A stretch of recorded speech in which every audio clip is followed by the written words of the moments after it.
Welcome to the Pestle, reviewing and breaking down movies to look for insights into the movie-making process. Hosted by Todd, Wes, and Calvin, the third host who never speaks, just silently judges everything they say.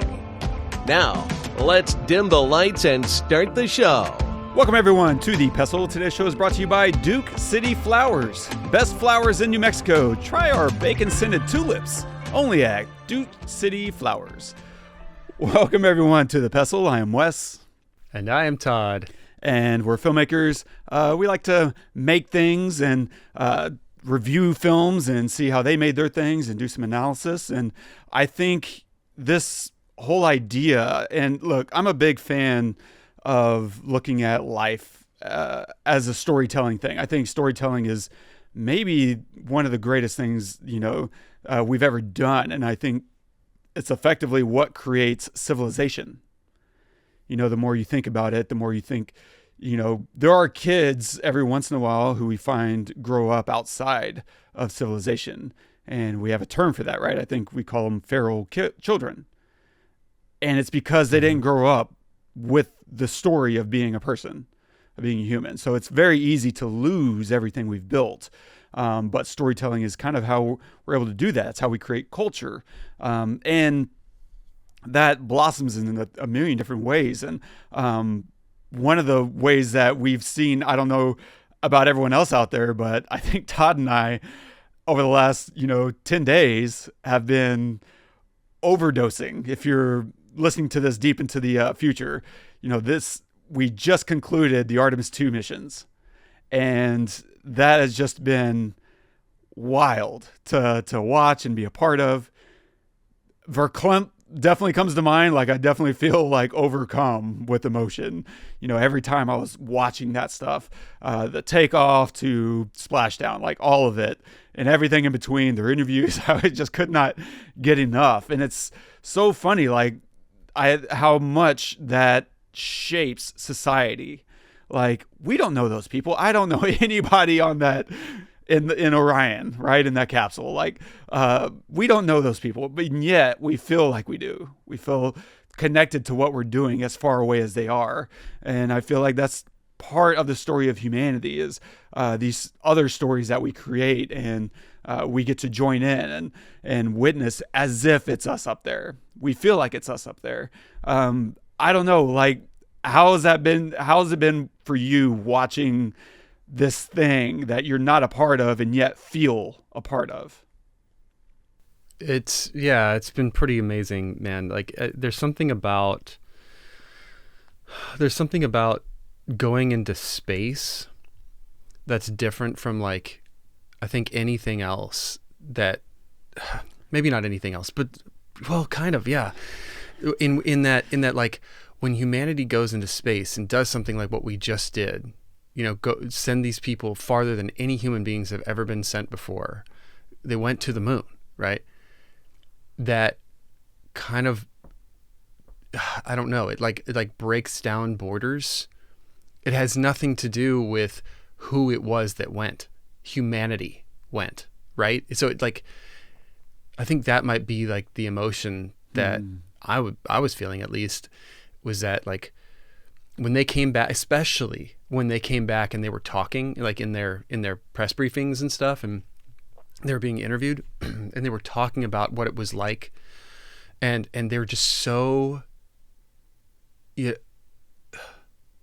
were so other-centered the entire time. Like, it felt like every time you talked to them, or like they were talked to or whatever, they were talking about humanity, and they were talking about all of the people that made it possible to do this. And they were talking about that it was not about them. It was never about them. It was always about, like, the progression of the human race and human existence and understanding more, and science and everything. It just made me feel like I was part of it, even though I wasn't. And the only way I could be part of it is because I was a human being too, right? And at the same time that this is happening, it's just so incredible. And then, like, watching Splashdown, I mean, it was like really, I get emotional thinking about it. It was like unbelievable in so that they even did it, right? The astronauts, but like all of the math that had to happen perfectly correctly to do what they did. I mean, they went faster than any other human had ever gone, 40 times the speed of sound. Like, and they skipped off the atmosphere and then came down to slow themselves down.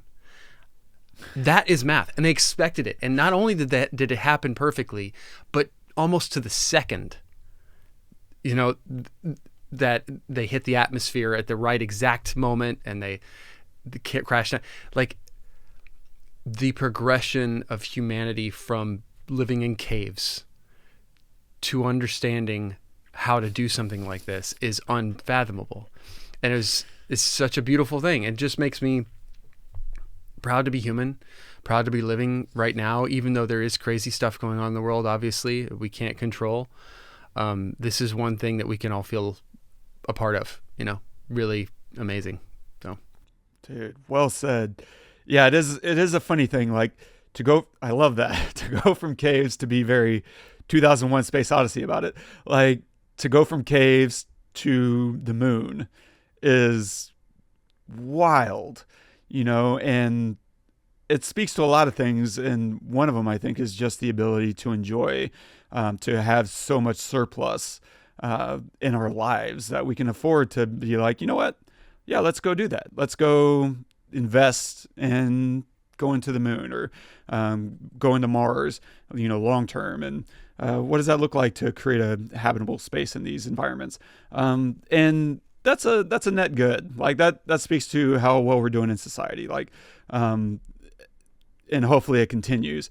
All that to say also, like, if you find yourself enjoying things throughout your day, that's not a bad thing. Like, we're living in a very strange time where we're not just aware of our impending demise as humans, but we are also having a lot of time to think about that, a lot of downtime, more than, you know, our grandparents did. Like, I interviewed my 95-year-old grandfather a few months ago, and he started working when he was like 5 or 6 years old, you know, and he went to school a little bit. I don't think he got much past, you know, 5th or 6th grade.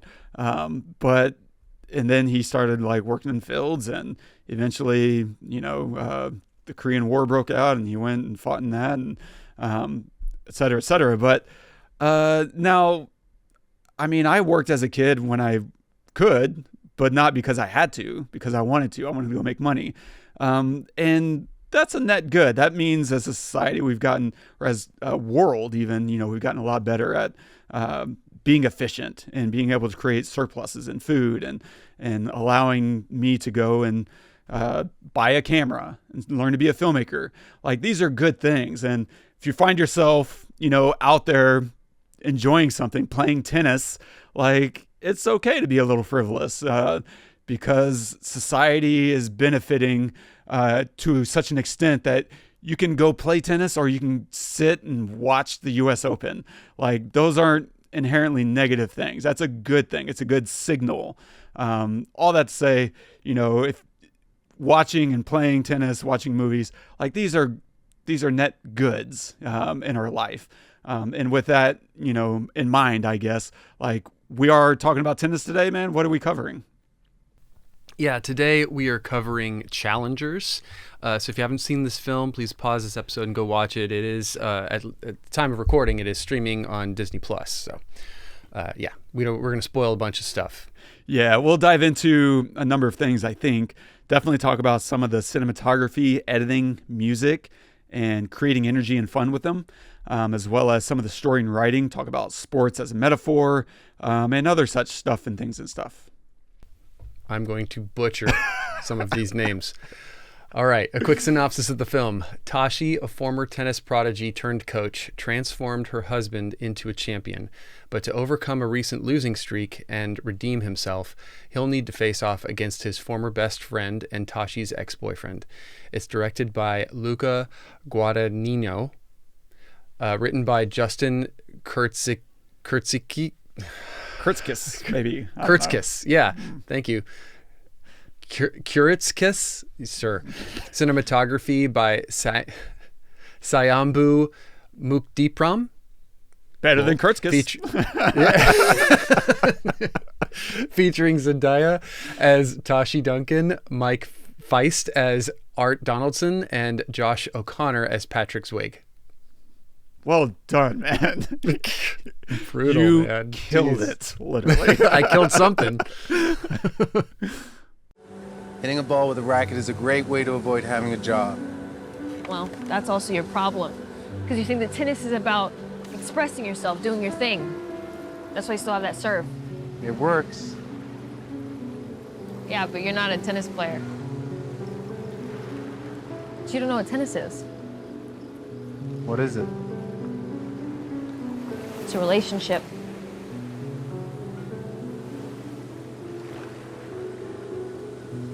Is that what you and Anna Mila had today? It is, actually. For about 15 seconds there, we were actually playing tennis. And we understood each other completely. So did everyone watching. It was like we were in love.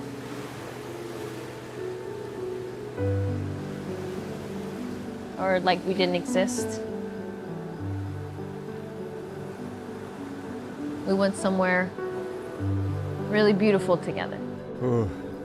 Dude, so you hadn't gotten around to this, and I was like, you know what? I'm really curious to hear what your experience is like, because I don't know. I have a million of my own thoughts, but I'm wondering a few things. One, if you just enjoyed the movie at all, or if this was up your alley, or if this was like, I don't know, not.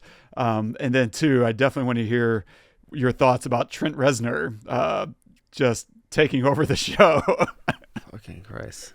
Dude, like, I mean, that's, for me, that's the best part of this movie. Like, this music is, like, unworldly. And I didn't even know it was Trent, and I knew it was Trent. Yeah, right. Right? He just has this, I think he has like I think the thing about Trent Reznor is that he has an emotion no matter what. Like there's some like speck of a certain type of emotion, like a timbre almost in his music for all of his films. Like, cause you could put this next to A Social Network, next to Tron, pretty much next to anything he's done, and it feels like it goes together, but it has nothing to do. They have nothing to do with each other, right? But they have this kind of like vibe of a certain feeling, and he's the only one that I would say, well, not the only one. I think, God dang it, I'm so bad with names. I can never remember names. He did Beetlejuice. Oh, Elfman? Danny Elfman, thank you. Danny Elfman is another one like that, where like everything he does has a Danny Elfman vibe, and I think that it's not an instrument, it's not a specific note or a key. It's the combination of all of that into some kind of like feeling, and that feeling is a string across everything that he does, and you almost know that it's Danny Elfman, like without knowing it's Danny Elfman. Just like this, I knew it was Trent Reznor, and I didn't even know until the credits that it was Trent Reznor. So that being said, so that was my favorite part of the movie. I do think that the acting in this film was so good. It was really, really good. I think part of it was I didn't know these guys. Obviously, I know Zendaya, but I'd never seen anything that these guys had done before, if they have done other stuff. And I really liked that a lot. I liked not like feeling anything specific about them, just discovering that in their characters. I thought that they played their younger selves really well, growing into and like the kind of person that they were as younger, where you had what's his name? You had Patrick, who was more like aggressive, more honest and open and like himself, and you had Art, who was just a little bit more like you could affect him more, and I thought that they played that really delicately, on the nose, but delicately, because like they had to kind of grow into more of what that was. Art becomes really dependent on her approval in a lot of ways after they get married. And so, I think that shows a lot when I totally understood when he goes towards the end, when he lays on the bed with her and he says, if I, what does he say? If I lose, will you still love me? Or something like, or will you leave me? If I lose. And she said, yeah, that she would leave him or something. And like Patrick would never ask that. Yeah. You know what I mean? Like, so, but I get that because like, when you love somebody, like you want them to support you so much. And especially like if you're married to them and you have a life with them, you're like, this is what I need from you and you're not giving it to me. And I totally like understand what he was feeling. And I thought the cinematography was really beautiful. And there were some really long, like the really long shot, one of her in her dorm room with Patrick. That was a great oneer. And I didn't even notice that it was a oneer until it was almost over.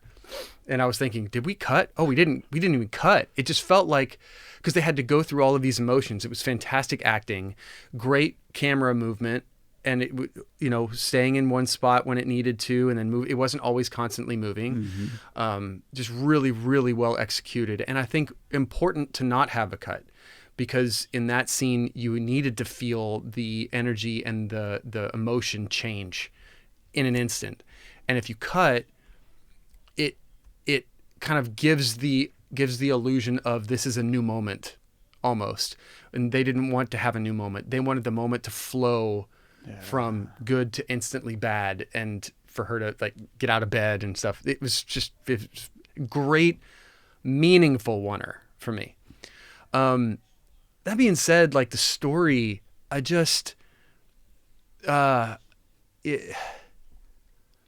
think that a lot of people would like this movie and be able to resonate with it. I just didn't really like Tashi's motivation. I didn't really get it. Like, I don't know. Maybe you can help explain the ending for me. Cause like I loved the whole, the way that he served telling, Patrick served telling Art that he slept with her. Right. I loved that because that was a great callback, and I didn't know what was going to happen. I didn't know he was going to do that. And then that whole, last point that they had was really great. And they fall into each other's arms, or they kind of get it. I guess they become friends again in that moment or something, because I don't know. I don't know, like whatever. And then she stands up and yells, what does she yell? Yes? Or something? Come on. Come on. I didn't get it. And then it ends, and I just didn't get it. And maybe I needed to watch it again. I'm watching it a second time, but like, I didn't fully get it. So I'm going to kind of like lean on you a little bit to see what you thought there. I get her earlier self. Her earlier self was super, she has her motivations to be the best. Right. And she wants to go to college. So she's not just somebody who hits a ball. I get that. And everything, and she kind of pits them against each other to see who would win. And she goes with the one who would win. But then why she like sleeps with Patrick? She doesn't sleep with Patrick to convince him to do it, to throw the game. He says he'll do it. And she's going to leave. She could have been nicer to him. She was really mean to him. And he decides, you know what, I'll do it. And he says he'll do it. And she's about to leave. And then she turns around and goes and sleeps with him. And I'm just like, I don't know. I don't get it. But everything else around that I thought was really well executed. Cinematography was great. Music was fantastic. The directing was awesome. The acting was fantastic too. There were just some parts of the story that I didn't really get. I loved the slow motion aspects because it let the music breathe, which I loved, you know? So yeah, anyway. Yeah, and it's crazy because it's I read the screenplay a couple weeks ago, and it's a 90-page screenplay, and this is a 2-hour, 10-minute movie. And so that's the counterpoint whenever you talk about, like, you know, it's usually a 1-to-1 runtime. It all kind of averages out. Like a page equals a minute of runtime is usually how it about works out. And it's never perfect. Like any given page could be 10 seconds versus, you know, 3 minutes. Just like if you have a big chunky monologue in there, right? That might take up a page, and then on the runtime, it might end up taking up 3 minutes. And this kind of bucks, but on the average, over the course of the entire movie, all those things kind of average themselves out. This is bucking all of that, right? Like all that slow motion, all these moments that are fleshed out are in the script, but not to the extent that they are living in the movie. And that's a really nice counterpoint. Like, whoa, I never would have guessed this was a 90-page, you know, script, even though it's obvious in hindsight. But man, yeah, I loved it. I mean, the first time I saw it, it made my top 10 of that year of 2024. And I really enjoyed it. I'm glad we're covering it again because I read it just to read it. And then after reading it, I was like, I want to watch it again. I wonder if Todd's seen it. And if not, let's check it out. And so revisiting it, I'm glad because I hadn't watched it since the theater. And on revisit, I'm like, man, I need to own this. I love it so much. And there's a lot of things that are working for it. One, I'm not a tennis guy. I don't watch tennis. And actually, the writer, Kuritzkes, I feel my pain.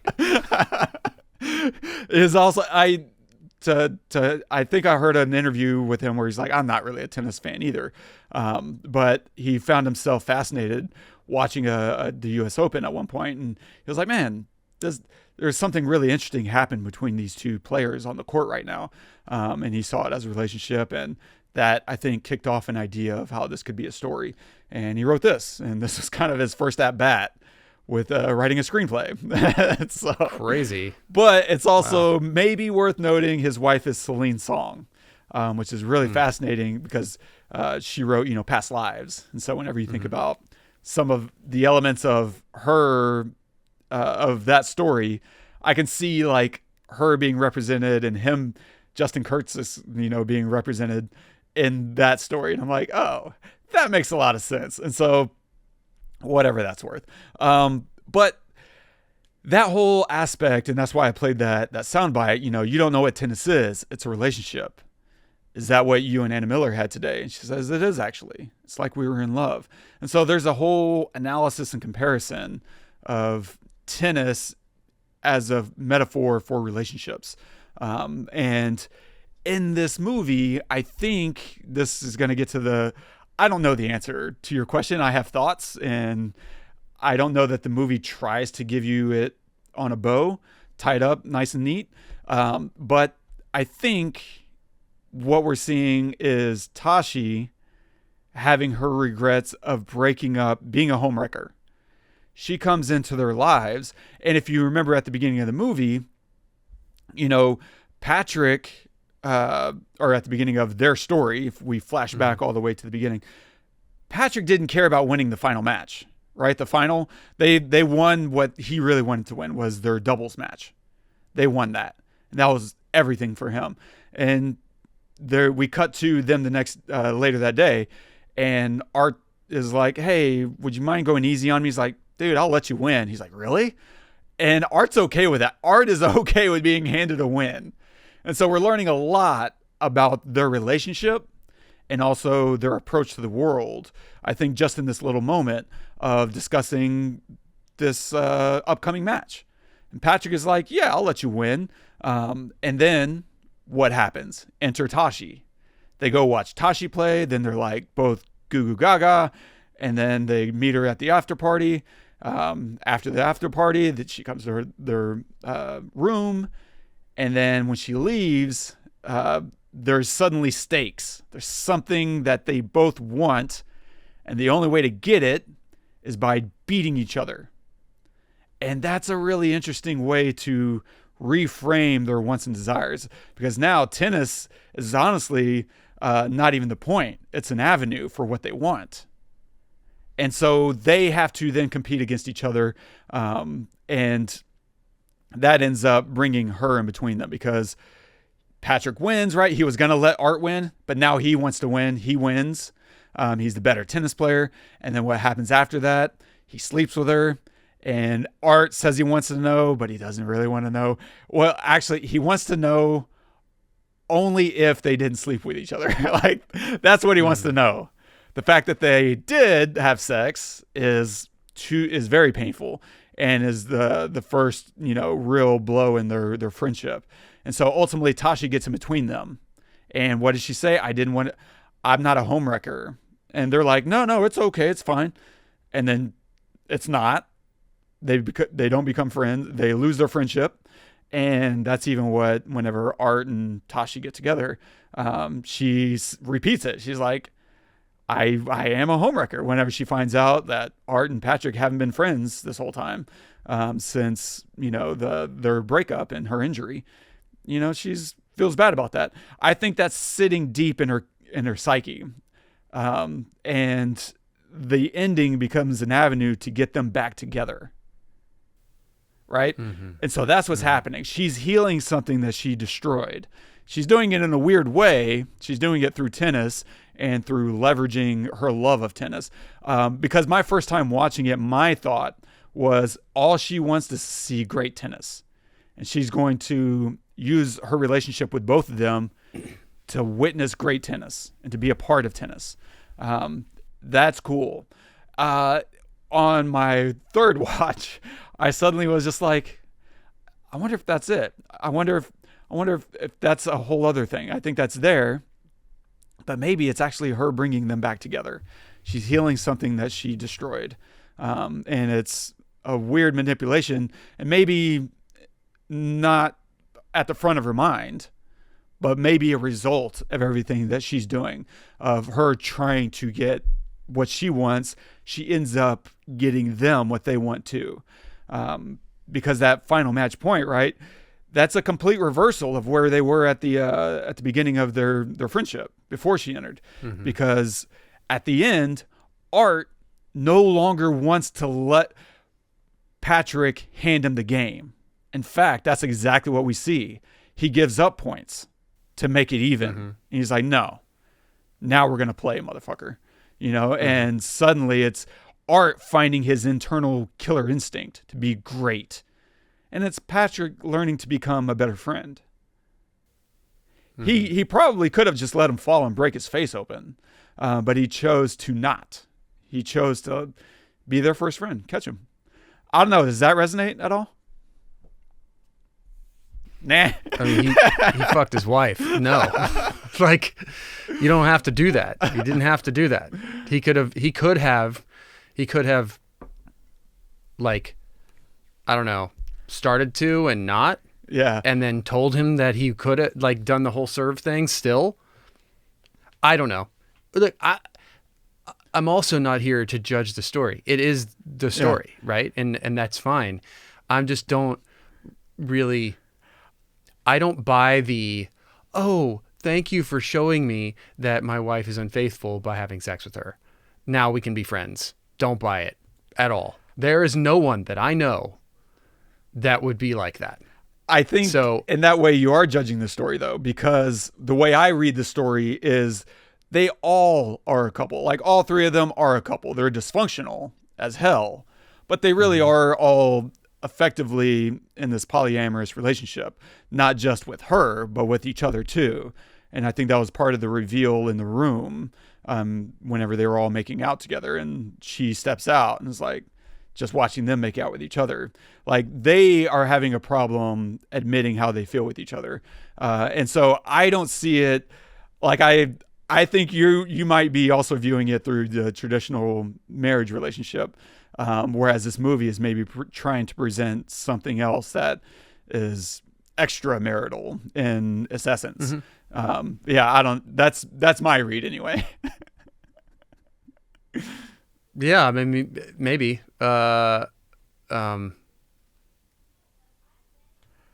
We'll circle back. Yeah, because he was also like, I don't know, his younger self.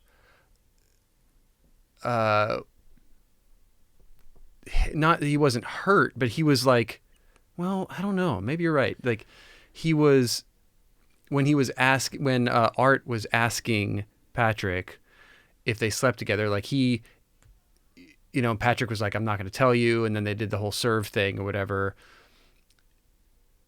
He did like laugh about it. Art did laugh about it. And it wasn't like he was like hurt about it or anything. Obviously, Tashi and Patrick were in a relationship, and they did say at the beginning, like before anything happened, like, would you be okay just sitting in the bathroom while the other, if she picked the other one?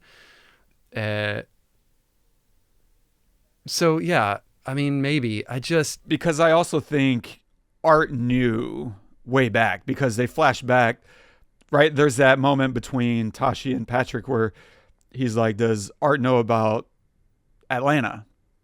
And she's like, I don't want to talk about Atlanta, right? And so we assume Art doesn't know, but when we actually flash back to Atlanta, Art knows, because he watched them at the table together, and then he turned around to sign an autograph, and then he turned around and they were both gone. He knows, and that wasn't a deal breaker for him.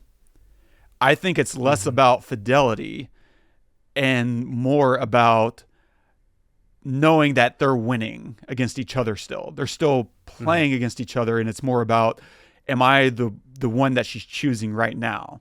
And if not, then that's way worse than the act itself. It's not, I don't take it as the act as really the problem. It's losing her favor more than anything else. They just want her favor. Or something. I don't know. I don't know that I have it clean, but I think it's neighborhood. I mean, you're probably right. Because there's just also doesn't resonate with me, and it's maybe it's the fidelity thing, but like really, it's just well.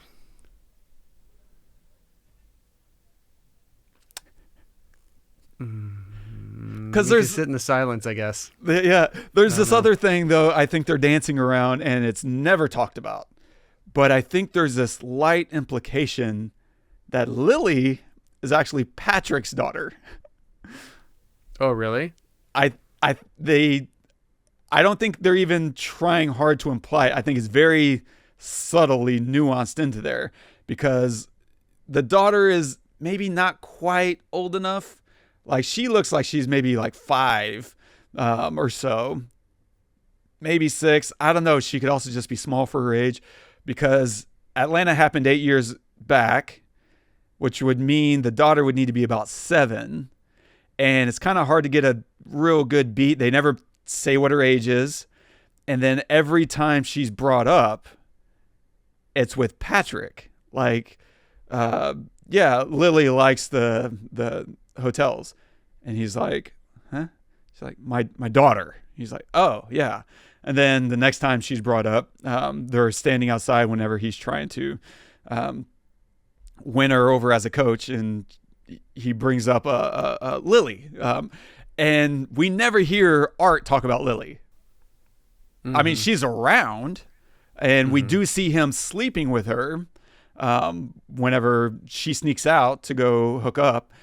She comes back, the bed is empty. She looks at her daughter's bed, and there's Art.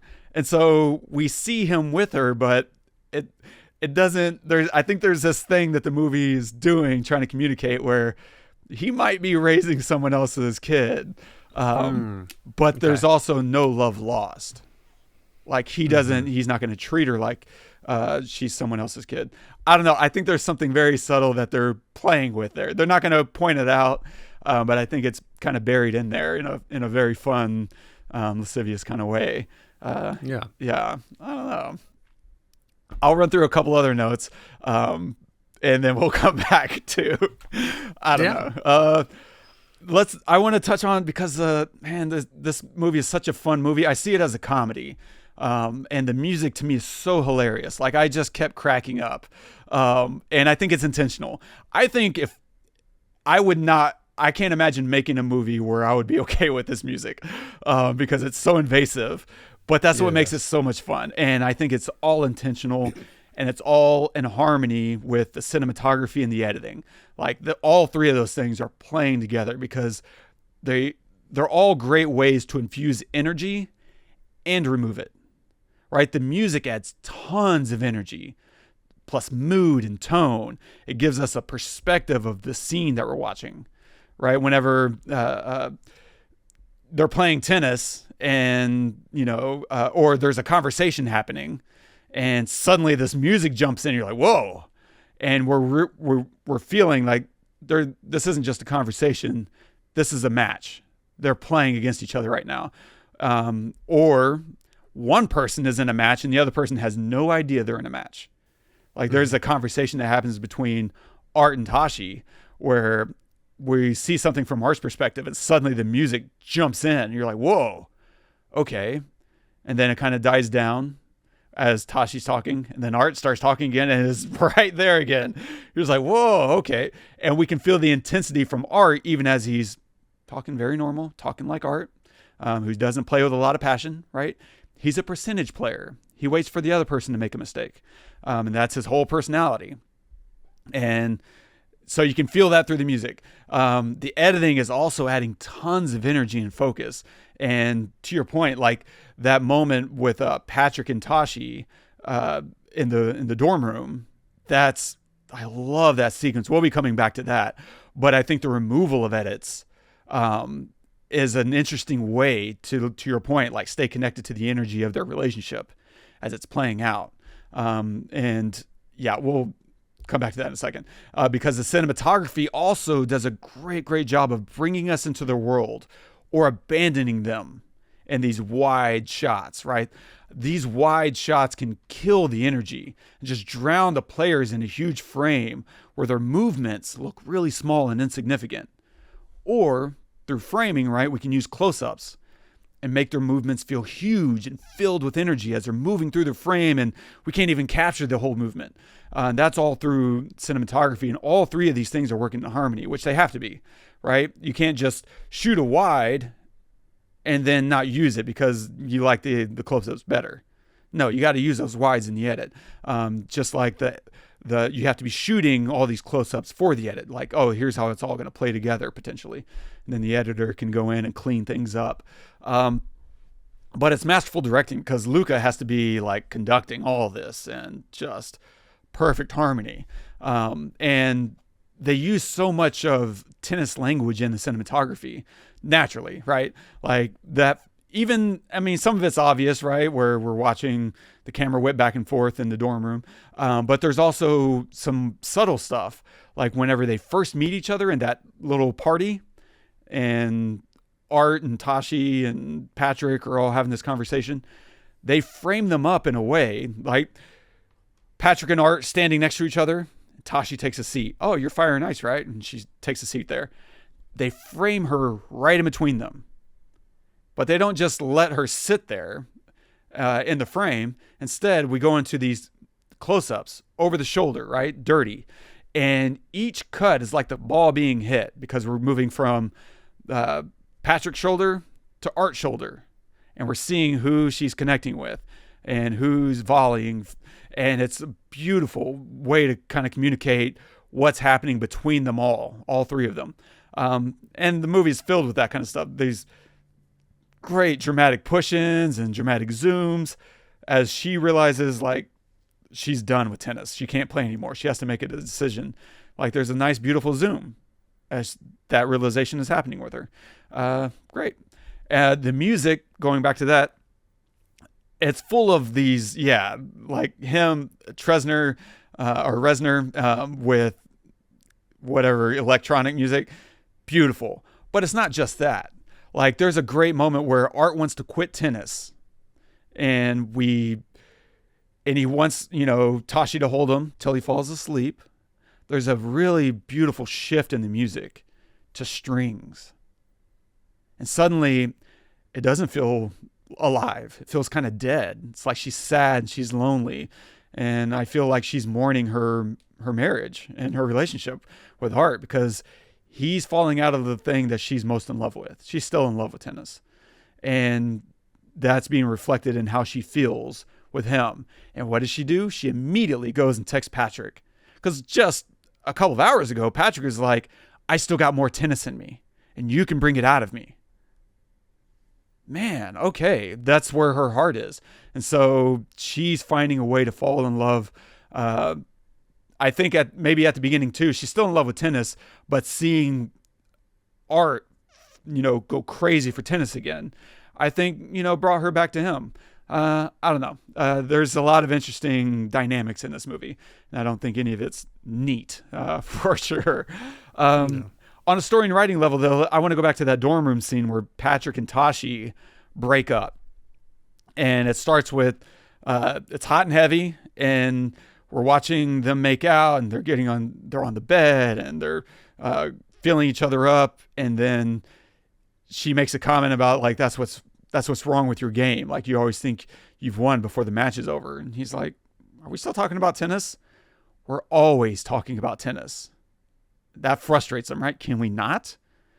She says, sure. And she gets up. She stops at sex. That's off the table. And she starts stretching. She's preparing for tennis now.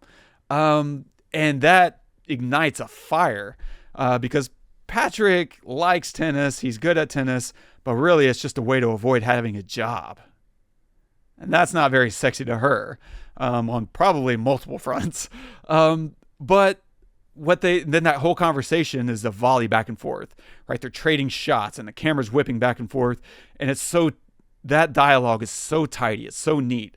It's a lot of lines that you could have two sentences, and it's doing the work of two sentences in one. It's saying not just, here's how I feel about what you just said. Instead, I'm volleying back. I'm giving you a backhand, right? And and expressing how I feel with an insult at you. Mm-hmm. Man, that's good, because that's tennis. That's, we're shooting stuff back at each other, and it's efficient, it's quick, and it's aimed. And that whole fight is just a beautiful, beautiful tennis match. And the interesting part of that is he wins. She never loses, and he freaking wins. You're not a member of my fan club? I'm your peer, not your groupie, and definitely not your student. He left her. She lost the match. She loses her career in tennis right at that point, because if tennis is a relationship, then relationships are also tennis. It goes both ways. And she just lost her first match. Someone broke up with her. Someone dominated her and got the last word. He hurt her.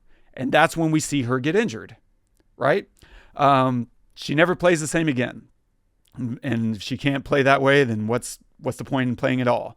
And so I love that. It's such a beautiful reflection of the ethos of this movie, calling, tennis a relationship, and seeing that reflected in the actual relationships and how it impacts tennis.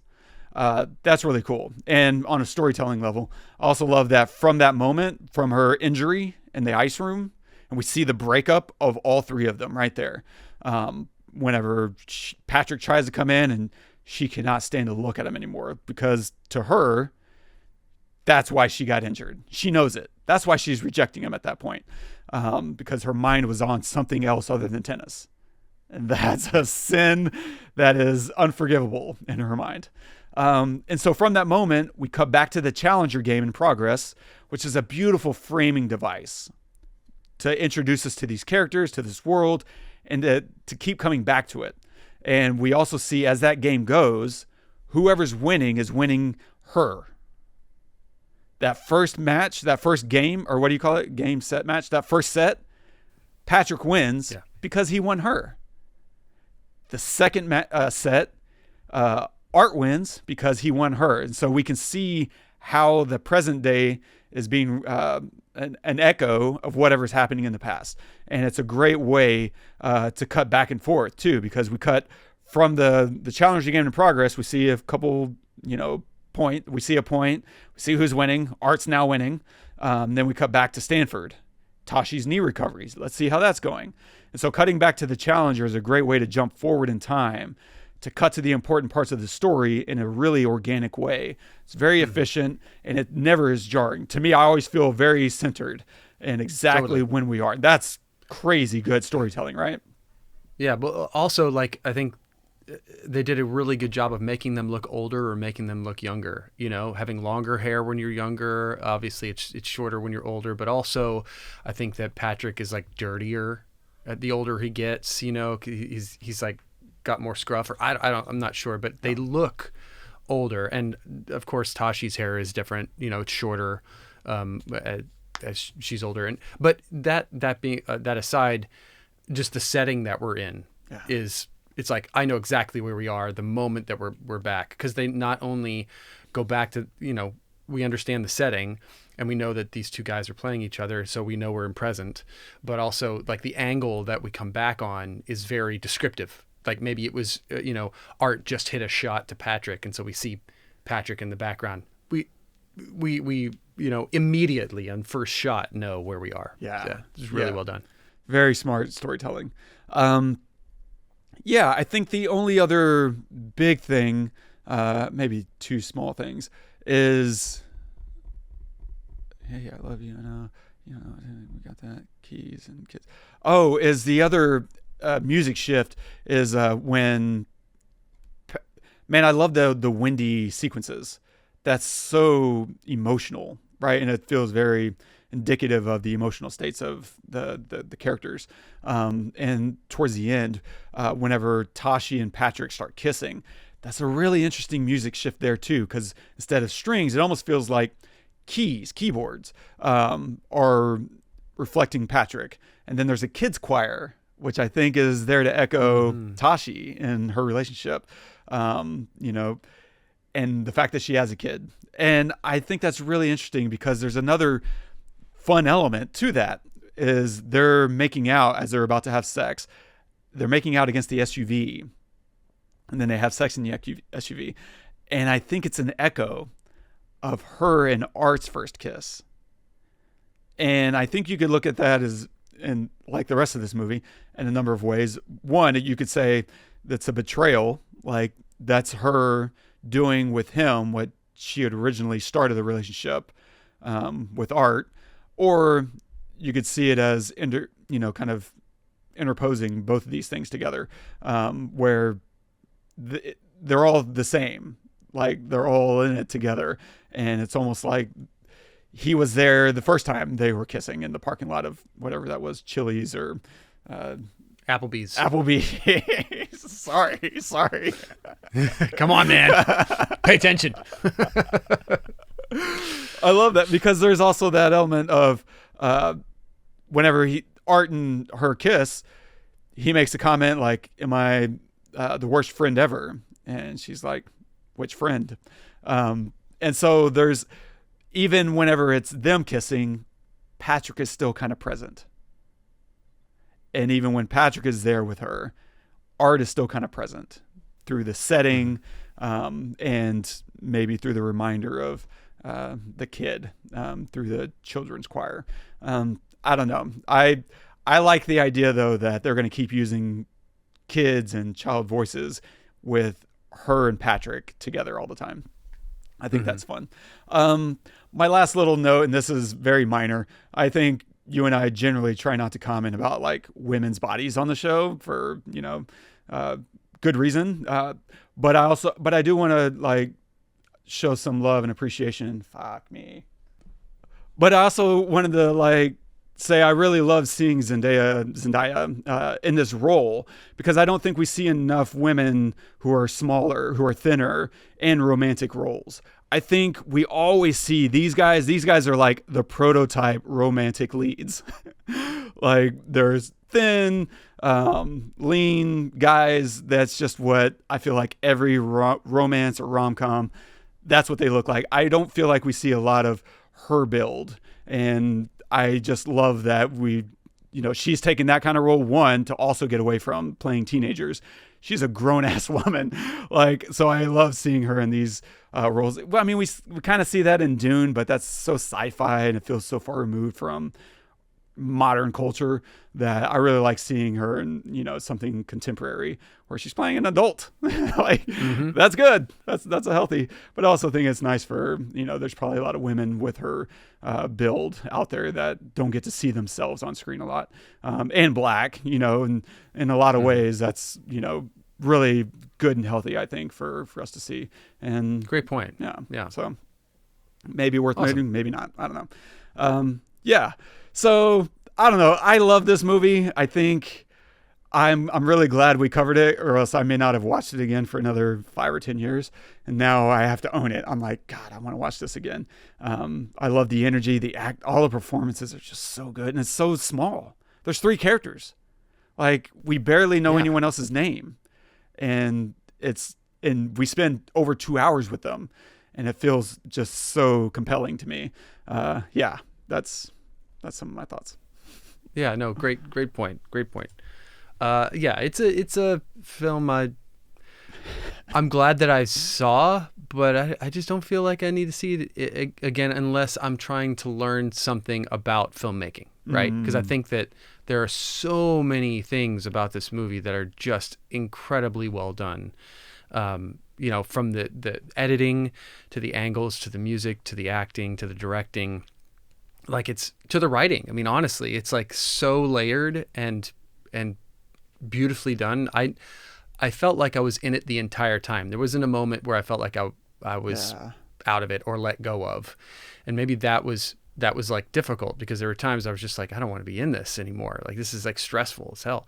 But it was really well executed. I do love the choices, like I mentioned earlier, of like slow motion or even almost slowing down too much to where it gets choppy, not stop motion, but whatever you'd call that. Yeah. If you shoot it in 30 or 24 and you slow it down to 12, it's going to be choppy. What is that? Yeah. I guess that's not step printing. That's over cranking. Yeah. Over cranking. Anyway, I did love that. And I did love also the scenes after they hook up, right? After she makes out with him, it does that, over cranking, whatever, where she comes back and Art is sleeping with the little girl, sleeping with their daughter. Yeah. I really liked that because it held her, accountable. You can say that you want to be a part of tennis and you want to be in it and the only thing you care about is tennis, but there needs to be some kind of cost to you. You can't just jump from one person to the next, to the next, to the next, without there being any kind of repercussion, right? Emotionally. And they give her that moment of seeing Art, and then she walks into the living room and just sits there and watches the storm. She is the storm, almost. Mm-hmm. And she has to wrestle with that, even if it's just for a beat. And it really is just a beat, because then we cut to them in the car after, they hook up. And then we never really go back to that. But I like that they gave that moment to her. So she's not like a monster, essentially. Because without that, you kind of think that she maybe is, she's like a self-centered monster. But she has emotion too, so it's multi-layered. It's really a good moment. So that's a great point. That's a great call out. Yeah, because to your point, without that, you start to feel like, is she a sociopath? Does she just not care about anyone? Exactly. She's almost one-dimensional without that, and which kind of is detrimental to her. Not kind of. It is detrimental to her character to not show that, level of or that layer of onion, that there's more going on here. She is a human being and she does feel bad or feel something, whether it's bad or not, I don't know. But I also thought the editing was really genius when we see after that we see Patrick starting to throw the game. Mm-hmm. He gets a double fault. Yeah. and then decides not to, right? And it's just no words are said. It's all in what happens and looks between like Patrick and Tashi and Tashi and Art, and it's just like this exchange without words, and I thought it was like very well executed. And I love this moment of confusion for Tashi. She has no idea, because nothing has been said on the court, but everything shifts and she knows it's shifted. She just has no clue why or what's happening. And I love seeing her for once to be the one confused and out of the loop. That's so satisfying. It's like they both together are taking over the relationship. Yeah. You know? And I also love like during this exchange, like there were so many moments, or there were a couple of moments at least, where they would slow down the shot of Patrick while keeping the same, like keeping a normal speed with Art, right? Like Patrick is having a moment and Art is not. He's just trying to survive, right? Yeah. And so he doesn't have like a slow down. But then they do these like crazy weird things where they split the screen. Yeah. The and show three-way. them both. Like, why not? You Why know, not? like no rules, I guess. No rules, But man. anyway, this had to have been a fun movie to edit. Like the editing in here goes crazy. And I bet it was just a hell of fun for the editor to just be like, you know what about this? Okay. I totally agree. I don't think that like all of these shots were exactly what the director was thinking. I think they got into the room and were like, hey, let's have some fun. Yeah. You know? And they did. So, and they obviously let Trent Reznor off the freaking leash, you know, which is a great thing to do. He put himself all the way in, man. That's pretty cool. Yeah, man. Nice. Yeah. What are you going to recommend this week? So I was going back and forth between two different things, but I think I'm going to recommend something that's just kind of like opposite of this in a way. I'm going to recommend the 4th season of Love on the Spectrum. It's just, I love this show. It's probably my favorite show. And I had recommended it, you know, a couple of seasons ago, I think, or whatever. Just because it is so wholesome and hard to watch because it's awkward, and you feel it. But it's a really lovely, really, really lovely show. And I just adore it. So season 4, Love on the Spectrum. Nice. I'm going to recommend a new Zendaya film called The Drama. It's the same director from Dream Scenario. And so there's a lot of button pushing going on in this. And I loved it. I think even watching Challengers and then The Drama can help you see how good of an actor she is. She's so good. But Robert Pattinson goes nuts, man. He's so good. Everyone is great in that. And it's an interesting conversation, and it's making you, if you're able, to think about how you treat people who are being vulnerable in your life. I don't want to say too much. There's a lot that happens in that movie. But yeah, check out The Drama and stay tuned for next week. There's a new film out, a new Mummy film. So we're going to look at Lee Cronin's The Mummy and see what that's all about. I don't know, just give us an excuse to go sit in a dark room and watch TV. And so stay tuned for that. If you're, don't forget, drop us a note, leave us a review. And if you want to comment on this episode, you can do that at thepestlepodcast.com/challengers. And our quote of the day is from Serena Williams. Luck has nothing to do with it, because I've spent many, many hours, countless hours on the court working for my one moment in time. Well said.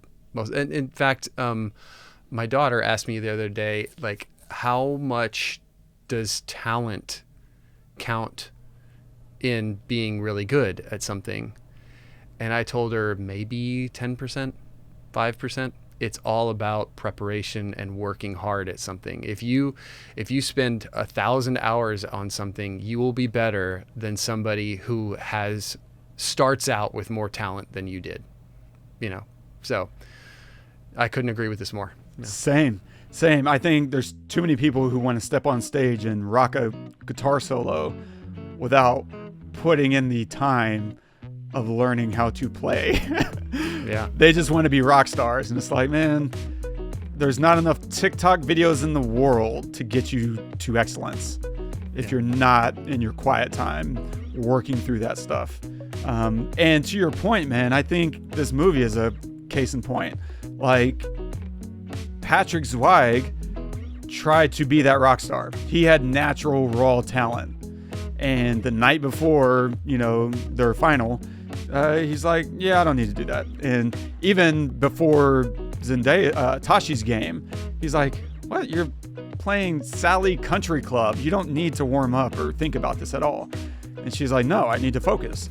And as compared to Art, who just puts in the work. And you see where they go at the end of their careers, right? Like, Art's a household name, he's signing autographs. Patrick can't give away a racket. Yeah. And that's a reflection of their work ethic, and I love that this movie encapsulates that. And I completely agree, man. It's 10%. Put in the work. If you're not going to put in the work, then that's cool. Just don't expect to be any good at it, Yeah. Yeah. Exactly. Anyway, this is a lot of fun. I love your perspective on this film, and hopefully you guys enjoyed it too. Please, like Wes said, make sure to subscribe, review us wherever you get your podcasts, share us with a friend, and if there's a film you'd like to see us talk about or pick apart, let us know. Maybe we will cover it one day. Until then, I'm Todd. I'm Wes. Go watch some movies.